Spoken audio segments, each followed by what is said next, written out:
So what was the big news at the Nokia Sunday event yesterday? Well, the big news was a kind of lack of news, actually, I thought. It was a bit of an underwhelming event. I mean, they had their big announcement with Nvidia last year. You'll be aware of the $1 billion investment. $1 billion, yes. Exactly, and very much sort of building an AI RAN strategy, Yeah. an AI radio access network strategy around this partnership they have with Nvidia. And I think maybe people were hoping they were going to have something to say in terms of a big breakthrough or some customer deal. And it was more kind of, this is what we're doing. They had some very interesting people there. They had John Saul from T-Mobile Yeah. talking about what he's doing, and some other big telcos on stage. But there wasn't any great kind of new reveal. There at the wasn't event. there wasn't sort of a headline news, but No. AI RAN itself is quite important, isn't it? It is, and people seem to have different ideas about how it should be done and different ways of implementing it, and no one can quite agree on the definition. You have these. In the telecom industry, we can't agree on something. That's just extraordinary. Yeah, exactly. There's your news.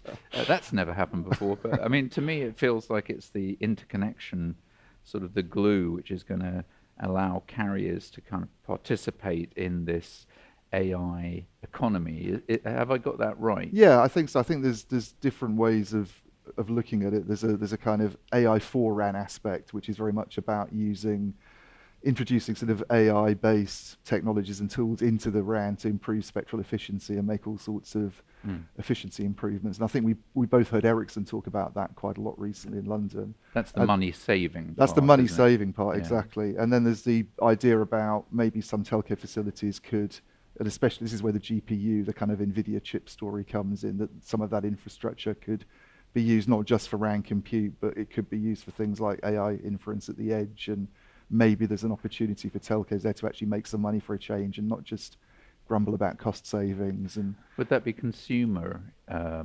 inference or more sort of industry and enterprise? I think it's easier to see the industry and the enterprise side of things, but there's a Yeah. lot more talk at the moment, I think, since CES about physical AI and this idea that you might in the future have, it sounds really far-fetched, but sort of humanoid robots going Yeah. around and needing connectivity. Well, I don't know.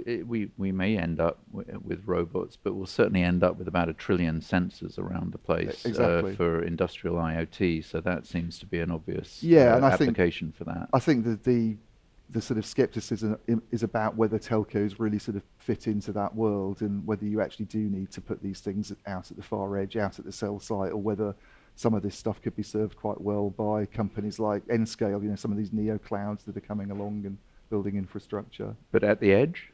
They're building it close enough. I think that's the thing, is how low latency do we need to be? In a Right. country like the UK, I've heard people say you only really need 3 or 4 facilities to provide sort of sub 10 millisecond latency, and it's quite hard to envisage the need for something much less than that at the interesting. moment.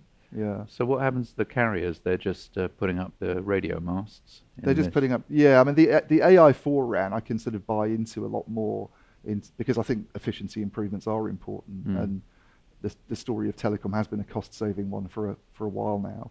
I think the concern there is, what infrastructure do you need to do it? Is Nokia's big arrangement with Nvidia the most efficient way of doing that? Because there are all these concerns about the energy efficiency of those chips. You talk to someone like Ericsson, they sort of downplay the need for GPUs in the network. Ian, it's a real pleasure, and great job with everything. I really very much. enjoy the coverage of the industry that you're doing. Thank you. Cheers. Thanks, Steve.